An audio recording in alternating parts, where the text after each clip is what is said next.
Yo, parlons peu, parlons bien, merci d'avoir été autant à regarder la première vidéo sur Levi's. Si vous ne l'avez toujours pas vue, je vous la mets juste ici. Dans cette première vidéo, on a vu l'histoire de Levi's. Aujourd'hui, on va s'intéresser aux produits, c'est-à-dire plus communément les jeans. Du coup, première question, et pas des moindres, qu'est-ce que vaut Levi's aujourd'hui? Bon, j'ai pas envie de plomber l'ambiance d'entrée, mais c'est vrai que Levi's aujourd'hui, bah, c'est plus ce que c'était quoi. Enfin, tu dis ça à chaque fois, Lucas.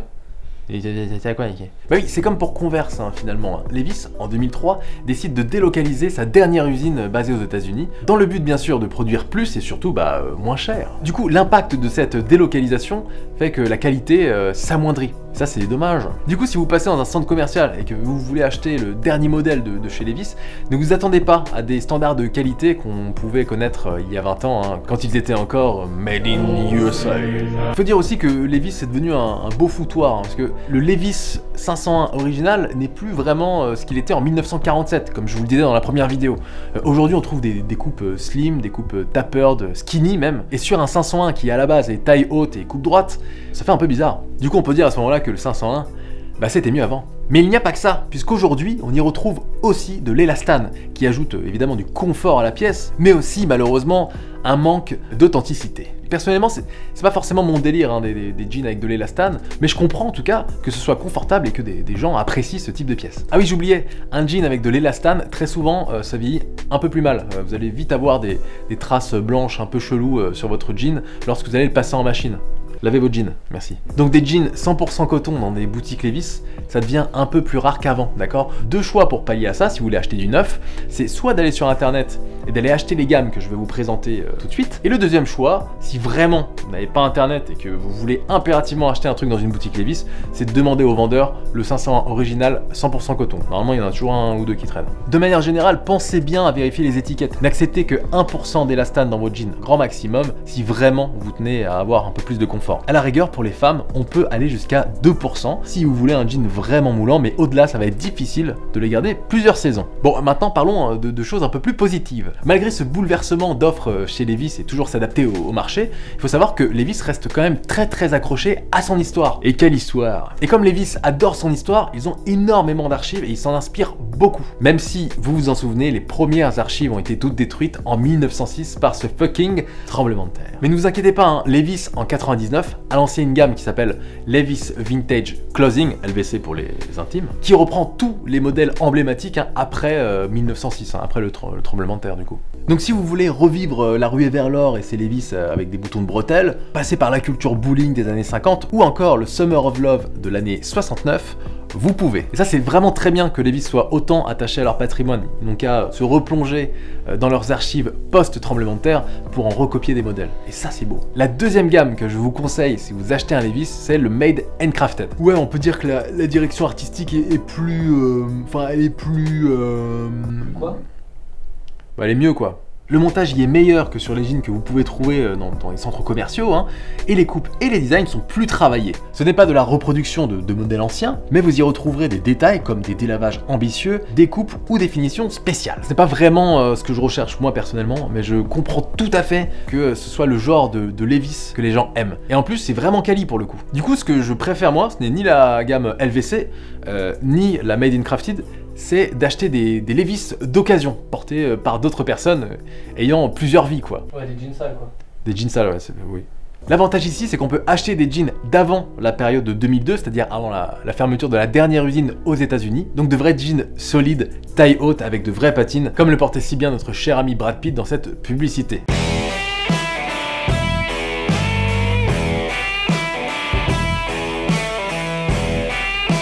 D'ailleurs, est-ce que vous saviez que c'est dans cette publicité-là que Brad Pitt a été révélé? Au fil du temps, Levi's a développé plein de coupes, ils sont pas arrêtés qu'au 501. Et comme il y en a beaucoup, je vais faire un tour d'horizon et vous présenter celles qui m'ont le plus marqué.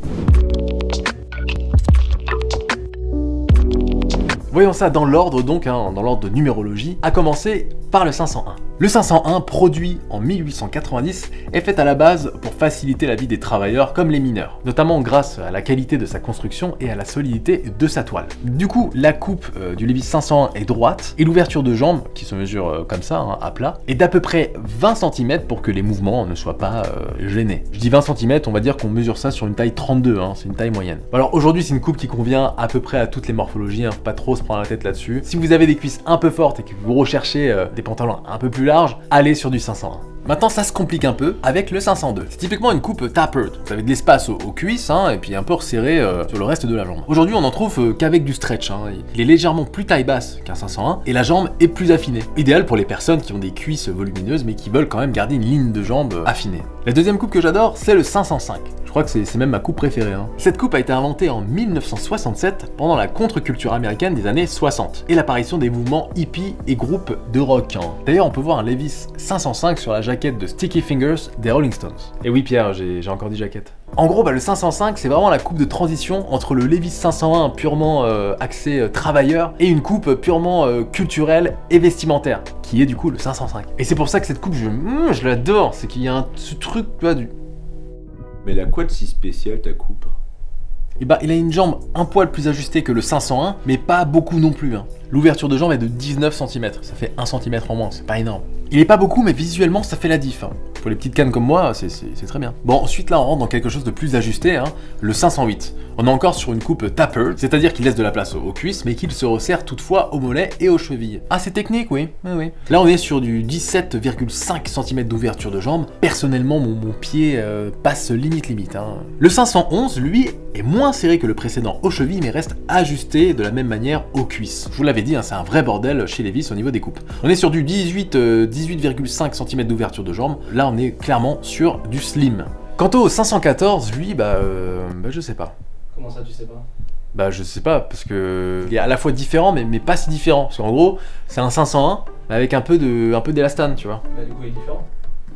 Non, parce que Levi's aujourd'hui met de l'élastane dans ses 501. Ça n'a plus aucun sens. Bref, passons maintenant au 717, qui lui a un vrai truc différent. Il est comme le 511, un petit exercice de mémoire si tu as bien suivi, mais avec une ouverture de jambe à la cheville plus large, à peu près 22 à 23 cm. On l'appelle bootcut, hein, car elle a été imaginée à la base pour les cow-boys, pour qu'ils puissent monter à cheval avec leurs bottes hautes sans aucun problème. Levi's a produit ce jean pour les motards qui portent des bottes et qui aiment les jeans ajustés. C'est pas con, hein. Ça, c'est un vrai intérêt. Voilà. Ensuite, il y a le 519. Alors lui, c'est le skinny de la bande. Le skinny, c'est un peu l'évolution Pokémon du slim. Hein. Encore plus près du corps, effet seconde peau. Du coup, on le destine plutôt aux femmes, hein, à moins d'être super fin et d'avoir un jean ultra moulant. Pour les personnes qui ont des cuisses volumineuses, je ne conseille pas ce type de coupe. L'ouverture de jambe, quant à elle, est de 15,5 cm. Là, clairement, je ne passe pas le pied. Avec toute la bonne volonté du monde, c'est pas possible. Maintenant, le 541, qui est une coupe dite athlétique. Pour les mecs qui squattent à foise. Donc on a une jambe fuselée et de la place pour les quadriceps, évidemment. Cette coupe offre vachement de confort au niveau des cuisses sans faire effet poteau pour ta jambe. Le 550, hein, lancé dans les années 80, reprend les standards du 501, mais en plus confortable. Tout est un peu plus large, hein, plus confort du coup. Il est destiné à la base pour les personnes corpulentes. Pour autant, l'ouverture de jambe reste la même que le Levi's 501 classique. Voilà pour les coupes. Personnellement, je préfère les coupes du 501 et du 505 qui correspondent à plein de morphologies et surtout vous en trouvez beaucoup en seconde main. Maintenant, si tu es une femme derrière ton écran, déjà merci de regarder cette vidéo. Et si tu es un mec et que ta meuf n'est pas très loin, tu peux la ramener devant l'écran parce que je vais lui balancer des petites infos sympathiques. Et si tu es un mec et que tu n'as pas de meuf, il y a Tinder. Pour vous les femmes, sachez que le 501 et le 505 et toutes les autres morphologies conviennent aussi bien aux hommes qu'aux femmes. Vous pouvez aisément piquer celui de votre mec, hein, pour tester si jamais vous hésitez. Ça fait des looks vraiment très sympas. Je partage d'ailleurs mes jeans avec ma copine quotidiennement. Voici une photo qui en témoigne. Mais si vous en voulez vraiment que pour vous, je vous conseille une coupe ou plutôt une série de coupes que j'aime beaucoup. Et cette série, c'est la série 900. Cette coupe, sortie dans les années 80, a été spécialement conçue pour mettre le corps de la femme en valeur. J'adore plus précisément le 901 qui a une forme conique. Il est resserré en bas de la jambe. Pour les femmes qui n'aiment pas avoir une ouverture de jambe trop ample, c'est génial. Cette série n'est plus produite par Levi's aujourd'hui, mais vous en trouverez sur Vinted assez facilement. Les délavages sont souvent très cool sur cette série d'ailleurs, allez jeter un coup d'œil. Maintenant, assez parlé de coupe, on va voir un autre élément dont on prête pas assez attention. Bah oui, parce que c'est à s'y perdre, donc on va voir ensemble comment un peu le décrypter. Bon, d'abord, il y a le nom de la boîte, hein, Levi Strauss Company. Jusque-là, pas d'embrouille. Puis dessous, on lit San Francisco Cal. D'abord pour l'adresse initiale de Levi's à San Francisco, qui se situe en Californie, au 62 Sacramento Street, très exactement. Ensuite, les chevaux, ici, qui permettent d'illustrer la solidité des pantalons riftés, et permettaient aussi aux personnes qui ne savaient pas lire de comprendre l'intérêt du produit, à savoir qu'il est indestructible. Original Rifted, avec l'accent américain, pour rappeler le brevet associé au rivet, apposé par Jacob Davis en 1873. Puis le double X, aussi appelé le Double X, qui rappelle les premiers Levi's sortis de l'usine Amoskeag à Manchester, dans le New Hampshire. C'est l'ancêtre du 501. Puis la date 1873, pour rappeler la date du brevet, il se tenait à ce brevet. Ensuite, la coupe, ici c'est un 501. Sur certains Levi's, vous pouvez aussi lire à la suite 501 double X ou 501 CT. Alors tout d'abord, le double X à la suite de 501 par exemple, représente une reproduction d'un modèle précis selon une époque. Le CT, quant à lui, pour Customized and Tapered, en gros, Levi's fait du refuselage et retravaille le 501 pour le rendre plus actuel. Ah oui, il peut vous arriver de voir la mention Student sur du 501 de seconde main, sur le patch. Dans les années 80, Levi's veut supprimer l'image du jean de papa en lançant une gamme dédiée aux étudiants. Donc ça reste un 501, mais un peu plus fuselé, qui coûtait 20% moins cher que le 501 classique. Ils ont arrêté la production dans les années 2000. Et n'oublions pas un autre détail iconique de Levi's, sa fameuse étiquette.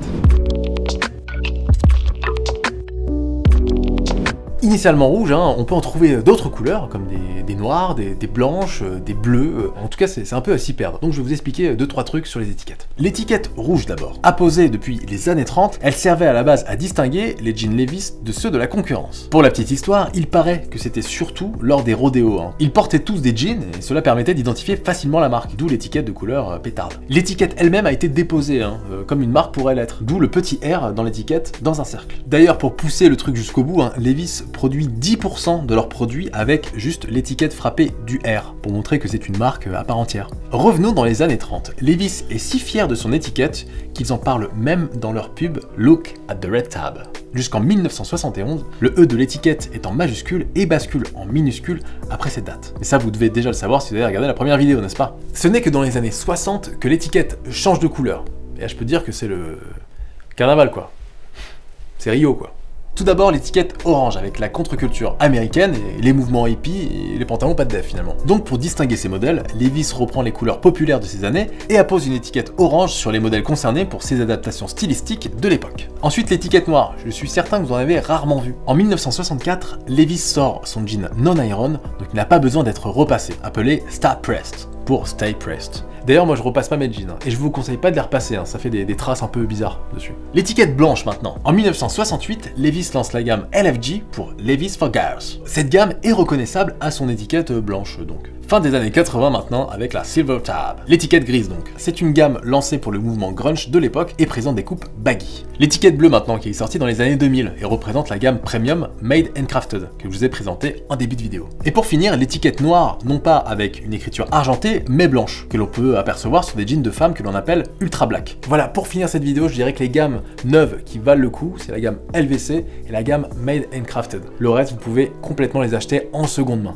Prenez un vieux Levi's des années 80 ou 90 par exemple et comparez-le au Levi's d'aujourd'hui, vous allez voir la différence, c'est incroyable. Voilà, cet épisode est bientôt terminé, il y a plein d'autres sujets que j'aimerais aborder sur Levi's, notamment comment dater vos vieux Levi's, comment les associer à d'autres pièces vintage, comment reconnaître les contrefaçons, et aussi on n'a pas parlé des trucker jackets. Je me suis dit que ça faisait beaucoup de Levi's d'un coup sur la chaîne, donc j'ai lancé une newsletter privée, qui est totalement gratuite et qui a pour but de parler de sujets dont j'ai pas l'occasion de parler sur la chaîne YouTube. Dedans, j'y parle de vêtements, mais il y a aussi des sujets plus lifestyle, sous forme de conseils, des bons plans, des marques, des collabs, enfin plein de trucs cool et plus spécifiques qu'ici. Donc si ça vous intéresse d'en savoir plus sur le vêtement et particulièrement sur Levi's, vous pouvez vous abonner directement sur lucalacio.com. Je vous mets le lien en description, juste là, juste en dessous, enfin juste en bas quoi. Concrètement, tous les jeudis à 11h30, vous recevez un mail qui vous est directement adressé. Et en plus, vous pouvez me répondre et tout, et m'envoyer du love. Ça j'adore ça, le love. Et puis, si vous êtes un peu à la bourre sur les newsletters, ça vous donne aussi l'accès à une plateforme qui vous permet de justement lire les anciennes newsletters sous forme d'articles du coup. En tout cas, merci d'avoir regardé la vidéo jusqu'au bout. N'hésitez pas à commenter votre coupe préférée par exemple, ça me ferait vraiment plaisir de savoir ce que vous en pensez de votre côté. N'hésitez pas à partager la vidéo, à liker et surtout à vous abonner si c'est pas fait. Et moi je vous dis à bientôt.